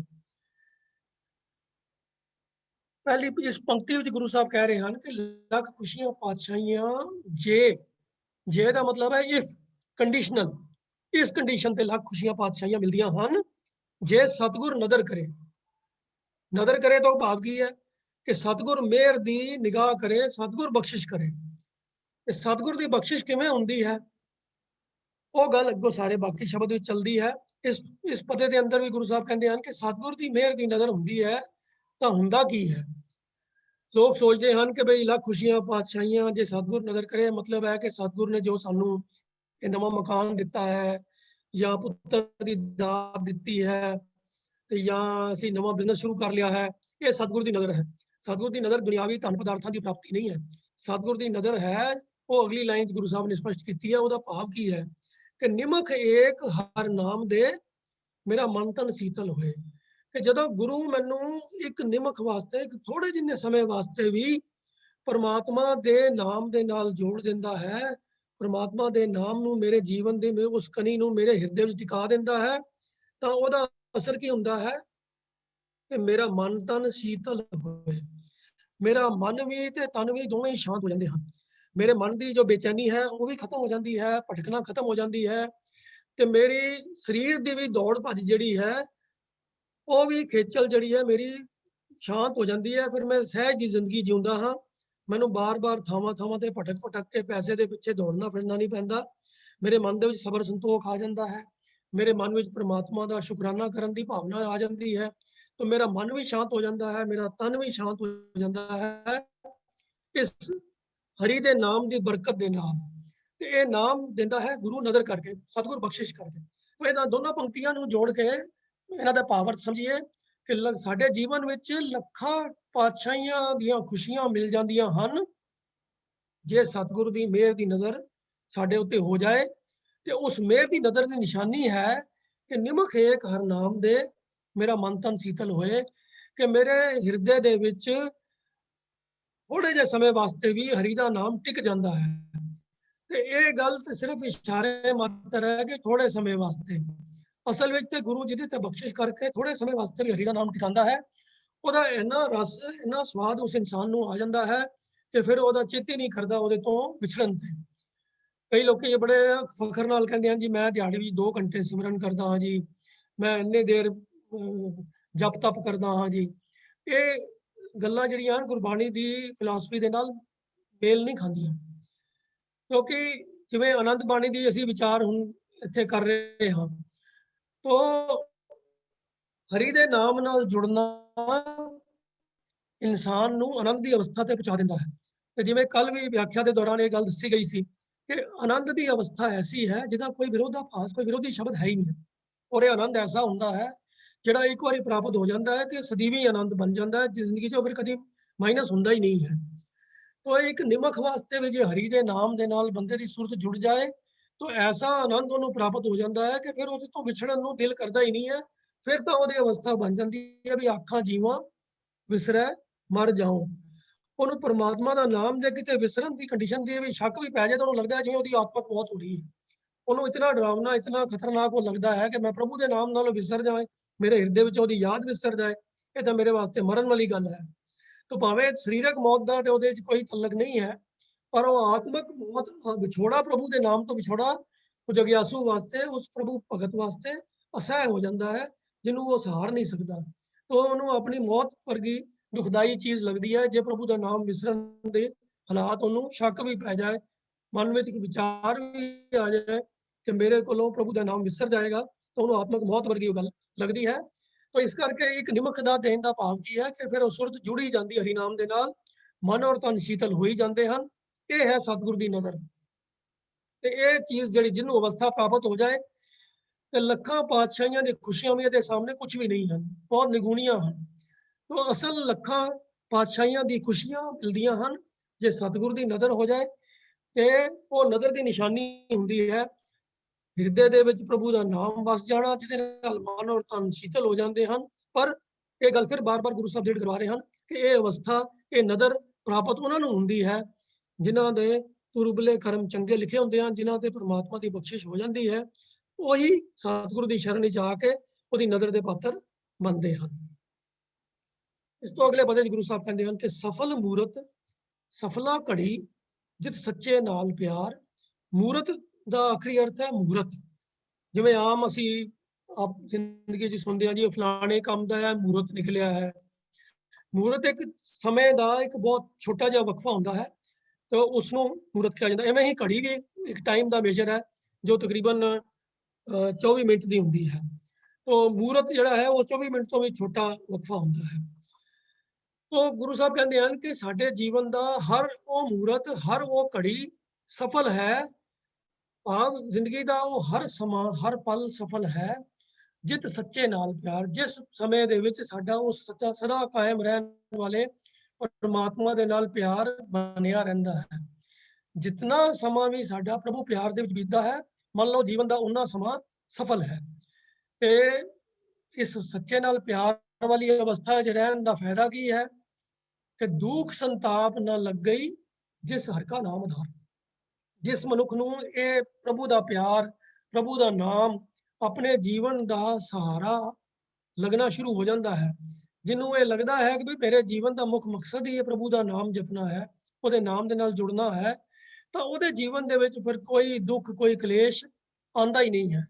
ਉਹਦੀ ਇੰਨੀ ਉੱਚੀ ਆਤਮਿਕ ਅਵਸਥਾ ਹੋ ਜਾਂਦੀ ਹੈ ਕਿ ਭਾਵੇਂ ਉਹ ਉਬਲਦੀ ਦੇਗ ਦੇ ਵਿੱਚ ਉਹਨੂੰ ਬਿਠਾ ਦਿੱਤਾ ਜਾਵੇ, ਉੱਥੇ ਵੀ ਉਹ ਗੁਰੂ ਦੀ ਬਾਣੀ ਦੇ ਨਾਲ ਹੀ ਜੁੜਿਆ ਰਹਿੰਦਾ ਹੈ। ਉਹਨੂੰ ਕੋਈ ਮਨ ਦੇ ਵਿੱਚ ਕੋਈ ਕਸ਼ਟ ਨਹੀਂ ਹੁੰਦਾ। ਇਹ ਨਹੀਂ ਹੈ ਵੀ ਉਹਦੇ ਸਰੀਰ ਨੂੰ ਤਕਲੀਫ ਨਹੀਂ ਹੁੰਦੀ, ਉਹਦੇ ਸਰੀਰ ਨੂੰ ਪਾਣੀ ਗਰਮ ਲੱਗਦਾ ਨਹੀਂ ਹੈ ਜਾਂ ਉਹਦੇ ਸਰੀਰ ਤੇ ਛਾਲੇ ਨਹੀਂ ਪੈਂਦੇ, ਸਭ ਕੁਝ ਹੁੰਦਾ ਹੈ, ਪਰ ਸਰੀਰ ਦੇ ਦੁੱਖ ਉਹਨੂੰ ਦੁੱਖ ਮਹਿਸੂਸ ਨਹੀਂ ਹੁੰਦੇ। ਉਹਦੇ ਮਨ ਦੀ ਅਵਸਥਾ ਇਤਨੀ ਉੱਚੀ ਹੋ ਗਈ ਹੁੰਦੀ ਹੈ ਕਿ ਉਹ ਪ੍ਰਭੂ ਦੇ ਨਾਮ ਦੇ ਨਾਲ ਜੁੜਿਆ ਹੋਇਆ ਲੱਖਾਂ ਪਾਤਸ਼ਾਹੀਆਂ ਦੀ ਖੁਸ਼ੀਆਂ ਮਾਣ ਰਿਹਾ ਹੁੰਦਾ ਹੈ। ਉਹ ਸਰੀਰਕ ਦੁੱਖ ਉਹਨੂੰ ਤੰਗ ਹੀ ਨਹੀਂ ਕਰਦੇ, ਕੁਝ ਲੱਗਦੇ ਹੀ ਨਹੀਂ ਹਨ। ਉਹ ਜਿਵੇਂ ਕੋਈ ਸਾਡੇ ਜ਼ਿੰਦਗੀ ਦੇ ਵਿੱਚ ਕੋਈ ਐਸਾ ਇਵੈਂਟ ਆ ਜਾਵੇ ਜਿਹਦੇ ਵਿੱਚ ਬਹੁਤ ਹੀ ਖੁਸ਼ੀ ਦਾ ਮੌਕਾ ਹੋਵੇ। ਮੰਨ ਲਓ, ਚਲੋ ਇੱਕ ਰੁਪਏ ਪੈਸੇ ਦੀ ਗੱਲ ਹੀ ਕਰਕੇ ਇਸ ਗੱਲ ਨੂੰ ਸਮਝਣ ਦਾ ਯਤਨ ਕਰਦੇ ਹਾਂ। ਮੰਨ ਲਓ ਕਿਸੇ ਦੀ 10 ਕਰੋੜ ਰੁਪਏ ਦੀ ਲੋਟਰੀ ਨਿਕਲ ਆਵੇ ਇਹ ਲਾਟਰੀ ਲੈ ਕੇ ਉਹ ਘਰ ਆਵੇ ਤੇ 10 ਰੁਪਏ ਦੀ ਕੋਈ ਚੀਜ਼ ਟੁੱਟ ਜਾਵੇ, ਉੱਥੋਂ ਗਲਾਸ ਇੱਕ ਟੁੱਟ ਗਿਆ, ਤੇ ਉਹਨੂੰ 10 ਰੁਪਏ ਦਾ ਨੁਕਸਾਨ ਦਾ ਕੋਈ ਇੰਨਾ ਦੁੱਖ ਥੋੜਾ ਹੋਣਾ ਜਿੰਨਾ 10 ਕਰੋੜ ਦੀ ਖੁਸ਼ੀ ਦਾ ਜਿਹੜਾ ਉਹਨੂੰ ਮਤਲਬ ਉਹਨੂੰ ਜੋ ਖੁਸ਼ੀ ਮਿਲ ਰਹੀ ਹੈ।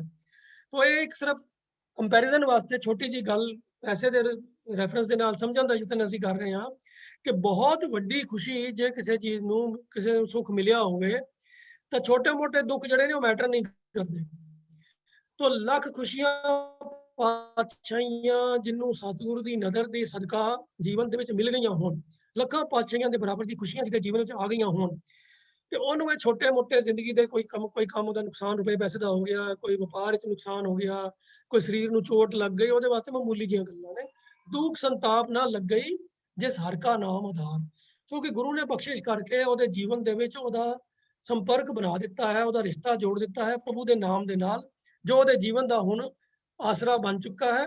ਤੇ ਹੁਣ ਉਹਨੂੰ ਕੋਈ ਦੁੱਖ ਸੰਤਾਪ ਲੱਗਦਾ ਹੀ ਨਹੀਂ ਹੈ।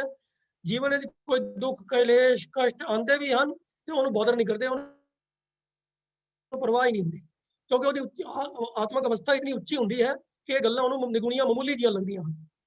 ਉਹ ਐਸੀ ਅਵਸਥਾ ਵਿੱਚ ਪਹੁੰਚਿਆ ਹੋਇਆ ਬੰਦਾ ਜਿਹੜਾ ਹੈ ਉਹੀ ਮਾਇਆ ਦੇ ਪ੍ਰਭਾਵ ਤੋਂ ਉੱਚਾ ਉੱਠ ਜਾਂਦਾ ਹੈ, ਕਿਉਂਕਿ ਗੁਰੂ ਆਪ ਉਹਨੂੰ ਗਾਈਡ ਕਰਕੇ ਉਹਦੀ ਬਾਹ ਪਕੜ ਗੁਰ ਕਾਢਿਆ ਸੋਈ ਉਤਰਿਆ ਪਾਰ।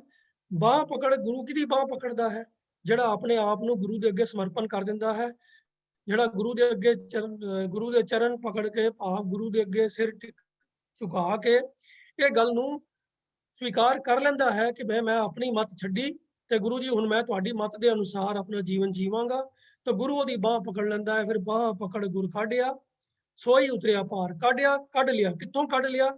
ਵਿਕਾਰਾਂ ਵਾਲੇ ਜੀਵਨ ਤੋਂ ਕੱਢ ਲਿਆ। ਜ਼ਿੰਦਗੀ ਦੇ ਵਿੱਚੋਂ ਸਾਰੇ ਔਗਣ ਨਾਸ਼ ਹੋ ਜਾਂਦੇ ਹਨ, ਉਹਦੇ ਜੀਵਨ ਚੋਂ ਵਿਕਾਰ ਨਿਕਲ ਜਾਂਦੇ ਹਨ ਤੇ ਉਹ ਸੰਸਾਰ ਸਮੁੰਦਰ ਵਿੱਚੋਂ ਪਾਰ ਲੰਘ ਜਾਂਦਾ ਹੈ। ਜਿਸ ਇਸ ਸੰਸਾਰ ਨੂੰ ਜੋ ਭਵਜਲ ਕਿਹਾ ਜਾਂਦਾ ਹੈ, ਜਿਹਦੇ ਵਿੱਚ ਤਰਨਾ ਬੜਾ ਮੁਸ਼ਕਲ ਕਿਹਾ ਜਾਂਦਾ ਹੈ, ਉਹਦੇ ਤੋਂ ਮਾਨੋ ਪਾਰ ਹੋ ਜਾਂਦਾ ਹੈ। ਇਹ ਇੱਕ ਸਿਰਫ ਤਸ਼ਬੀਹ ਹੈ, ਇੱਕ ਐਗਜ਼ਾਮਪਲ ਹੈ। ਭਾਵ ਦਾ ਹੀ ਹੈ ਕਿ ਜਿਹੜੇ ਮਾਇਆ ਦੇ ਵਿਕਾਰ ਹਨ ਉਹਨਾਂ ਤੋਂ ਉਹ ਉੱਚਾ ਉੱਠ ਜਾਂਦਾ ਹੈ, ਉਹ ਉਹਦੇ ਜੀਵਨ ਵਿੱਚ ਕੋਈ ਅਸਰ ਨਹੀਂ ਪਾ ਸਕਦੇ।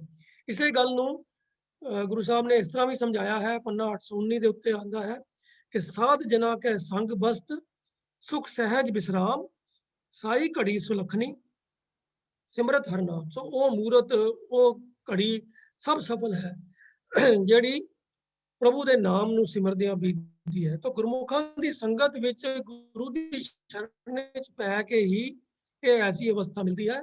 ਸਾਧ ਜਨਾ ਕੇ ਸੰਗ, ਸਾਧ ਜਨਾ ਭਾਵ ਗੁਰਮੁਖਾਂ ਦੀ ਸੰਗਤ ਵਿੱਚ ਟਿਕੇ ਰਿਹਾ ਆਤਮਿਕ ਅਡੋਲਤਾ ਦਾ ਆਨੰਦ ਪ੍ਰਾਪਤ ਹੁੰਦਾ ਹੈ, ਮਨ ਸ਼ਾਂਤ ਰਹਿੰਦਾ ਹੈ। ਤਾਂ ਉਹੀ ਘੜੀ ਭਾਗਾਂ ਵਾਲੀ ਹੁੰਦੀ ਹੈ ਜਦੋਂ ਮਨੁੱਖ ਇਸ ਸਤਸੰਗਤ ਵਿੱਚ ਰਹਿ ਕੇ ਪਰਮਾਤਮਾ ਦਾ ਨਾਮ ਚੇਤੇ ਵਿੱਚ ਰੱਖਦਾ ਹੈ, ਧਿਆਨ ਵਿੱਚ ਰੱਖਦਾ ਹੈ। ਉਹ ਅੰਤਲੇ ਪਦੇ ਵਿੱਚ ਹੁਣ ਗੁਰੂ ਸਾਹਿਬ ਫਰਮਾਉਂਦੇ ਹਨ ਕਿ ਥਾਨ ਸੁਹਾਵਾ ਪਵਿੱਤ ਹੈ ਜਿੱਥੇ ਸੰਤ ਸਭਾ। ਤਾਂ ਇਹ ਸਾਰੀ ਬਰਕਤ ਹੈ ਸਾਧ ਸੰਗਤ ਦੀ, ਸੰਤ ਸਭਾ ਦੀ, ਸਤਸੰਗਤ ਦੀ। ਸੰਤ ਸਭਾ ਦਾ ਕੀ ਭਾਵ ਹੈ? ਇਹ ਨਹੀਂ ਵੀ ਜਿਹੜੇ ਕੋਈ ਖਾਸ ਪਹਿਰਾਵੇ ਵਾਲੇ ਬੰਦਿਆਂ ਨੂੰ ਸੰਤ ਕਿਹਾ ਗਿਆ ਹੈ। ਸੰਤ ਕਿਹਾ ਗਿਆ ਹੈ ਗੁਰਮੁਖ ਸਜਣਾ ਨੂੰ, ਪ੍ਰਭੂ ਦੇ ਪਿਆਰਿਆਂ ਨੂੰ, ਉਹ ਉਹਨਾਂ ਦੀ ਸੰਗਤ ਨੂੰ ਕਿਹਾ ਗਿਆ ਹੈ ਸੰਤ ਸਭਾ। ਤਾਂ ਗੁਰੂ ਸਾਹਿਬ ਕਹਿੰਦੇ ਹਨ ਕਿ ਥਾਨ ਮਾਨੇ ਉਹ ਸਥਾਨ, ਉਹ ਜਗ੍ਹਾ ਸੁਹਾਵਾ ਸੋਹਣੀ ਹੈ, ਪਵਿੱਤਰ ਹੈ ਜਿੱਥੇ ਸੰਤ ਸਭਾ, ਜਿੱਥੇ ਗੁਰਮੁਖ ਜਨ ਇਕੱਠੇ ਹੁੰਦੇ ਹਨ, ਉਹ ਜਗ੍ਹਾ ਸੋਹਣੀ ਹੈ, ਪਵਿੱਤਰ ਹੈ। ਤੇ ਢੋਈ ਤਿਸੀ ਨੂੰ ਮਿਲੈ ਜਿਨ ਪੂਰਾ ਗੁਰੂ ਲੱਭਾ। ਉਹ ਇਹ ਜੋ ਟਿਕਾਣਾ ਹੈ ਸਤਸੰਗਤ ਦਾ, ਇਹ ਉਸੇ ਨੂੰ ਹੀ ਮਿਲਦੀ ਹੈ ਜਿਹੜਾ ਬੰਦਾ ਸੰਗਤ ਵਿੱਚ ਆ ਕੇ ਪੂਰਨ ਗੁਰੂ ਦੀ ਸ਼ਰਨ ਲੱਭ ਲੈਂਦਾ ਹੈ ਤੇ ਉਹਨੂੰ ਫਿਰ ਪਰਮਾਤਮਾ ਦੀ ਹਜ਼ੂਰੀ ਵਿੱਚ ਵੀ ਢੋਈ ਮੈਨੇ ਸਹਾਰਾ, ਪਰਮਾਤਮਾ ਦੀ ਦਰਗਾਹ 'ਚ ਵੀ ਉਹਨੂੰ ਥਾਂ ਮਿਲ ਜਾਂਦੀ ਹੈ, ਟਿਕਾਣਾ ਮਿਲ ਜਾਂਦਾ ਹੈ, ਆਸਰਾ ਮਿਲ ਜਾਂਦਾ ਹੈ ਜਿਹੜਾ ਗੁਰੂ ਦੀ ਸ਼ਰਨ ਵਿੱਚ ਪੈ ਜਾਂਦਾ ਹੈ। तो ये सत्संगत की महिमा ही है जो इन्हां पंक्तियां गुरु साहब समझा रहे हैं। तो वो गुरु की शरण विच पै के फिर जीवन की तौर इस तरह की हो जाती है, जीवन की शैली इस तरह की बन जाती है कि जीवन के विचों विकार तो सारे निकल ही जाते हैं तो परमात्मा की सिफत सलाह जिहड़ी है वो जीवन का पक्का हिस्सा बन जाती है। मानो उत्थे ही पक्का ठिकाना इंसान का हो जाता है। तो उसे गल नूं इन्हां लफ्ज़ां च गुरु साहब समझा रहे हैं कि नानक बद्धा घर तहां जिथे मृत ना जन्म जरा। ये ਨਾਨਕ ਨੇ ਉਹ ਐਸਾ ਮਨੁੱਖ ਜਿਹੜਾ ਫਿਰ ਗੁਰੂ ਦੀ ਸ਼ਰਨ ਵਿੱਚ ਆ ਕੇ ਪ੍ਰਮਾਤਮਾ ਦੀ ਸਿਫਤ ਸਲਾਹ ਨਾਲ ਜੁੜ ਲੈਂਦਾ ਹੈ, ਉਹ ਮਾਨੋ ਆਪਣਾ ਪੱਕਾ ਟਿਕਾਣਾ ਉਸ ਥਾਂ ਤੇ ਬਣਾ ਲੈਂਦਾ ਹੈ ਜਿੱਥੇ ਨਾ ਆਤਮਕ ਮੌਤ ਹੁੰਦੀ ਹੈ, ਨਾ ਜਨਮ ਮਰਨ ਦੇ ਗੇੜ ਵਿੱਚ ਪੈਣਾ ਜਾਂਦਾ ਹੈ, ਤੇ ਨਾ ਹੀ ਉਹਦਾ ਆਤਮਕ ਜੀਵਨ ਕਦੀ ਵਿਕਾਰਾਂ ਦੇ ਨਾਲ ਕਮਜ਼ੋਰ ਹੁੰਦਾ ਹੈ। ਜਰਾ ਦਾ ਮਤਲਬ ਹੁੰਦਾ ਹੈ ਬੁਢੇਪਾ ਜਾਂ ਕਮਜ਼ੋਰੀ ਦੀ ਅਵਸਥਾ, ਤੇ ਮਿਰਤ ਮੌਤ ਜਨਮ ਹੋ ਗਿਆ। तो बद्दा घर तहाँ मतलब उत्थे पक्का ठिकाना है, उत्थे घर बन लिया, घर बना लिया, पक्का उत्थे ठिकाना कर लिया, ऐसी अवस्था विच पहुंच गया जिस अवस्था दे विच ना आत्मक मौत है, ना जन्म मरण दे गेड़ दा कोई डर है। तो ये सारी उच्ची अवस्था मिलती है पूरे गुरु पासों, गुरु दी शरण, गुरु दी दसी हुई सिक्ख्या दे अनुसार चल के। ते ये सब कुछ दा ही मतलब है सतगुर दी नज़र दा। सतगुर ਦੀ ਨਜ਼ਰ ਕੀ ਹੈ? ਸਤਗੁਰ ਦੀ ਮਿਹਰ ਦੀ ਬਖਸ਼ਿਸ਼। ਤੇ ਬਖਸ਼ਿਸ਼ ਕਿਹਦੇ ਉੱਤੇ ਹੁੰਦੀ ਹੈ? ਜਿਹੜਾ ਸਤਗੁਰ ਦੀ ਦਿੱਤੀ ਹੋਈ ਸਿੱਖਿਆ ਨੂੰ ਮੰਨ ਲਵੇ ਅਤੇ ਅਪਣਾ ਲਵੇ, ਜੀਵਨ ਦੇ ਵਿੱਚ ਅਪਲਾਈ ਕਰ ਲਵੇ, ਉਹਦੇ ਉੱਤੇ ਤਾਂ ਮਿਹਰ ਦੀ ਨਜ਼ਰ ਹੁੰਦੀ ਹੈ। ਜਿਵੇਂ ਇੱਕ ਚੰਗਾ ਉਸਤਾਦ ਹੈ ਜਿਹੜਾ, ਉਹ ਕਿਹੜੇ ਸਟੂਡੈਂਟ ਦੇ ਉੱਤੇ ਖੁਸ਼ ਹੁੰਦਾ ਹੈ? ਜਿਹੜਾ ਸਟੂਡੈਂਟ ਉਹਦੀ ਦੱਸੀ ਹੋਈ ਸਿੱਖਿਆ ਨੂੰ, ਆਪਣੇ ਦਿੱਤੇ ਹੋਏ ਗਿਆਨ ਨੂੰ ਸਮਝ ਕੇ ਆਪਣੇ ਯਾਦ ਵਿੱਚ ਰੱਖੇ ਔਰ ਜਿੱਥੇ ਜ਼ਰੂਰਤ ਪਵੇ ਉਸ ਨੂੰ ਅਪਲਾਈ ਵੀ ਕਰੇ। तो ऐसे स्टूडेंट के उत्ते ही उस्ताद खुश होता है। तो गुरु भी सच्चा उस्ताद है, वो जो जीवन की जांच सानू सिखा रहा है। तो गुरु की मेहर की नज़र, बख्शिश की नज़र भी उन्होंने उत्ते ही होएगी जेड़े गुरु की दसी हुई जीवन जांच नू अपनाउणगे। तो ये गुरु की नज़र नहीं है कि सानू कोई कोठी मिल गई है, सानू नवीं कार मिल गई है, साडा नवां बिजनेस चल पिया है, साडे घर बच्चा जम पिया है, साडे किसी बच्चे का विआह हो गया है या साडा विआह हो गया है। इन्हां सारियां गल्लां दी ये दुनियावी घटनावां ने, ये आना जाना लग्या ही रहिंदा है। जिहड़ी चीज़ आंदी है वो जांदी भी है, जो उपजो सो बिनस है। इवें ही जिहड़ा भी कोई दुनियावी पदार्थ प्राप्त हुंदा है वो सब बिनसनहार ने, सब समय थोड़े समय वास्ते मिलते हैं ते अपना समा पुगा के साडे हत्थों खुश भी जाते हैं, चले भी जाते हैं। ते जिन्हां नूं कोई चीज़ मिलन की बहुत खुशी हुंदी है, उन्हां नूं फिर उस चीज़ दे जाण ते दुख भी बहुत हुंदा है। पर जिहड़ा सुख दुख तो उच्चा उठना चाहता है, जिहड़ा सਦੀवी सुख ਦੀ ਅਵਸਥਾ ਦਾ ਮਾਲਕ ਬਣਨਾ ਚਾਹੁੰਦਾ ਹੈ, ਜਿਹੜਾ ਲੱਖਾਂ ਪਾਤਸ਼ਾਹੀਆਂ ਦੀ ਖੁਸ਼ੀਆਂ ਹਾਸਲ ਕਰਨਾ ਚਾਹੁੰਦਾ ਹੈ, ਉਹ ਫਿਰ ਇਹਨਾਂ ਚੀਜ਼ਾਂ ਦੇ ਅਟੈਚਮੈਂਟ ਤੋਂ ਉੱਚਾ ਉੱਠ ਜਾਂਦਾ ਹੈ। ਜੋ ਗੁਰੂ ਦੀ ਦੱਸੀ ਹੋਈ ਜੀਵਨ ਜਾਂਚ ਹੈ ਉਸ ਨੂੰ ਅਪਣਾ ਲੈਂਦਾ ਹੈ। ਸੋ ਆਓ ਸੋਚੀਏ ਕਿ ਸਾਨੂੰ ਜੀਵਨ ਦੇ ਵਿੱਚ ਖੁਸ਼ੀਆਂ ਤੇ ਪਾਤਸ਼ਾਹੀਆਂ ਕਿਵੇਂ ਪ੍ਰਾਪਤ ਹੋਣਗੀਆਂ। ਜਿਵੇਂ ਕਿ ਗੁਰੂ ਸਾਹਿਬ ਨੇ ਦੱਸਿਆ ਹੈ ਕਿ ਲੱਖ ਖੁਸ਼ੀਆਂ ਪਾਤਸ਼ਾਹੀਆਂ ਜੇ ਸਤਿਗੁਰ ਨਜ਼ਰ ਕਰੇ। ਤੇ ਸਤਿਗੁਰ ਦੀ ਨਜ਼ਰ ਕਿਵੇਂ ਹੁੰਦੀ ਹੈ ਜੀ? ਸਤਿਗੁਰ ਦੀ ਨਜ਼ਰ ਹੁੰਦੀ ਹੈ ਜੇ ਸਤਿਗੁਰ ਦਾ ਉਪਦੇਸ਼ ਮੰਨ ਕੇ ਜੀਵਨ ਉਸ ਅਨੁਸਾਰ ਬਣਾਇਆ ਜਾਵੇ। ਅੰਤ ਵਿੱਚ ਆਓ ਇਸ ਸ਼ਬਦ ਦੇ ਵਿੱਚ ਜੋ ਗੁਰੂ ਸਾਹਿਬ ਦਾ ਜੋ ਉਪਦੇਸ਼ ਹੈ ਉਸ ਨੂੰ ਸਮਝ ਲਈਏ ਕਿ ਮੇਰੇ ਮਨ ਏਕਸ ਸਿਉ ਚਿਤ ਲਾਏ, ਏਕਸ ਬਿਨ ਸਭ ਧੰਦ ਹੈ, ਸਭ ਮਿਥਿਆ ਮੋਹ ਮਾਏ। ਉਸ ਏਕਸ ਦੇ ਨਾਲ ਹੀ ਚਿੱਤ ਲਗਾਉਣਾ ਹੈ, ਉਸ ਪਰਮਾਤਮਾ ਦੀ ਹੀ ਯਾਦ ਨੂੰ ਹਿਰਦੇ 'ਚ ਵਸਾਉਣਾ ਹੈ। ਉਸ ਦੀ ਯਾਦ ਨੂੰ ਭੁਲਾਉਣ ਵਾਲੇ ਬਾਕੀ ਸਾਰੇ ਕੰਮ ਜਿਹੜੇ ਹਨ ਉਹ ਧੰਦੇ ਹਨ, ਫਜ਼ੂਲ ਹਨ, ਸਭ ਮਿਥਿਆ ਹਨ, ਮਾਇਆ ਦੇ ਮੋਹ 'ਚ ਫਸਾਉਣ ਵਾਲੇ ਹਨ। ਇਸ ਚੀਜ਼ ਨੂੰ ਅਸੀਂ ਦ੍ਰਿੜ ਕਰਕੇ ਆਪਣੇ ਮਨ 'ਚ ਵਸਾ ਲਈਏ ਤੇ ਲੱਖਾਂ ਖੁਸ਼ੀਆਂ ਪਾਤਸ਼ਾਹੀਆਂ ਦੇ ਪਾਤਰ ਅਸੀਂ ਬਣ ਹੀ ਜਾਵਾਂਗੇ। ਅਖੀਰ ਦੇ ਵਿੱਚ ਇਸ ਸ਼ਬਦ ਦਾ ਇੱਕ ਵਾਰੀ ਫੇਰ ਪਾਠ ਸਰਵਣ ਕਰੀਏ ਜੀ।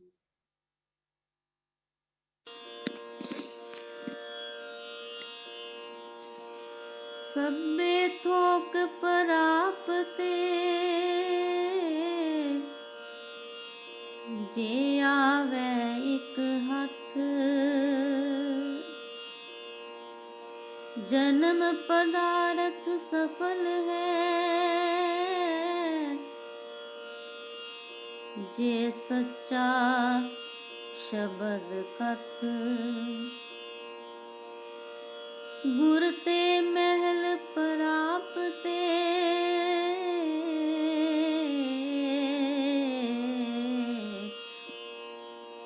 ਜਿਸ ਲਿਖਿਆ ਹੋਵੇ ਮਥ। ਮੇਰੇ ਮਨ ਏਕਸ ਸਿਉ ਚਿਤ ਲਾਏ, ਮੇਰੇ ਮਨ ਏਕਸ ਸਿਉ ਚਿਤ ਲਾਏ, ਏਕਸ ਬਿਨ ਸਭ ਤੰਦ ਹੈ,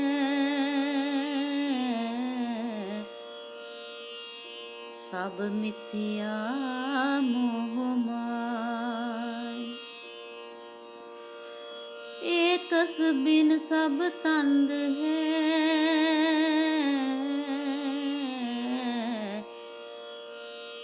सब मिथ्या मोह माय। लख खुशियां पातशाहियां, जे सतगुर नदर करे। निमख एक हर नाम दे, मेरा मन तन शीतल हो। जिसको पूरब लिखिया,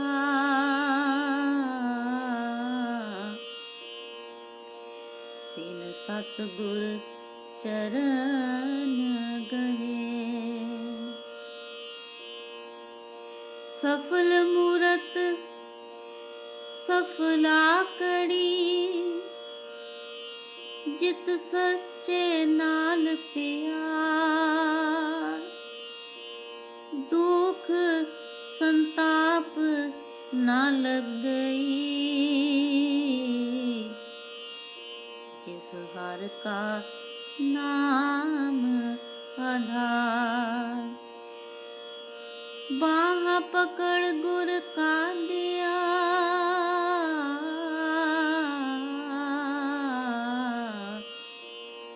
सोई उतरे अपार।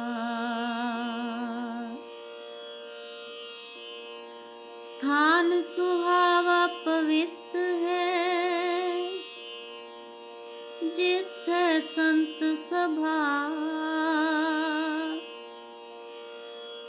तोई तिस ही नो मिले, जिन पूरा गुरु लभा।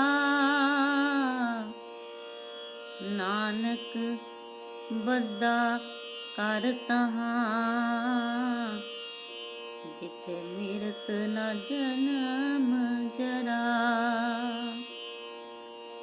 नानक बद्दा कर तहाँ, जिथे मिरत न जन्म जरा। आप सब जी का बहुत बहुत धन्यवाद।